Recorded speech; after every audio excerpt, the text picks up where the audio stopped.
আজ শুক্রবার, ছুটির দিন। সকালে ঘুম থেকে উঠে বসে বসে মোবাইলে খবর দেখছিলেন তিনি।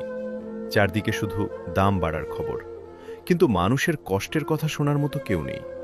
এমন সময় ছোট ছেলেটা রুমে ঢুকে বলল, বাবা, আজ তো শুক্রবার ছুটির দিন, আজ আমি তোমার সাথে বাজারে যাব। ওর চোখে তখন শুধুই আনন্দ। বাবা মনে মনে ভাবলেন, ছোট মানুষ আমার সাথে বাজারে যেতে চাইছে, নিয়ে যাই না হয়। চা শেষ করে ছেলেটার ছোট হাতটা ধরে বাজারের পথে রওনা হলেন। বাজারে ঢুকতেই ছেলেটার চোখ আটকে গেল গরুর মাংসের দোকানে। উচ্ছ্বসিত হয়ে বলল, বাবা, আজ গরুর মাংস কিনে দাও না, আজ গরুর মাংস দিয়ে ভাত খাবো। আচ্ছা, দেখি কি করা যায়। বাবা কিছুক্ষণ চুপ করে দাঁড়িয়ে থাকলেন। ভাবতে লাগলেন, আমাদের মতো মধ্যবিত্ত পরিবারের কাছে গরুর মাংস খাওয়ার কথা ভাবাই একটা বিলাসিতা। তিনি ধীরে বললেন, আজ না বাবা, আর একদিন কিনবো। আজ চলো একটা ব্রয়লার মুরগি নিয়ে যাই। ছেলেটা মন খারাপ হয়ে গেল। বুকের ভেতর বাবার কষ্টটা চাপা রইল।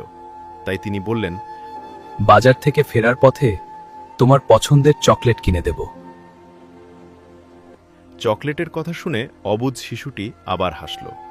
বাবার হাত ধরে সে বলল, আচ্ছা বাবা, সামনের শুক্রবার কিন্তু আমাকে গরুর মাংস কিনে দিবে। বাবা কিছু বললেন না, শুধু নীরবে হাঁটলেন। এভাবেই মধ্যবিত্ত বাবারা দিনের পর দিন সন্তানদের বুঝিয়ে চলে। শুক্রবার ছুটির দিন বড় লোকদের জন্য, আর আমাদের মতো মধ্যবিত্তদের জন্য শুক্রবার মানে জুম্মার নামাজ পড়ে এসে সবাইকে নিয়ে ডাল ভাত খাওয়া।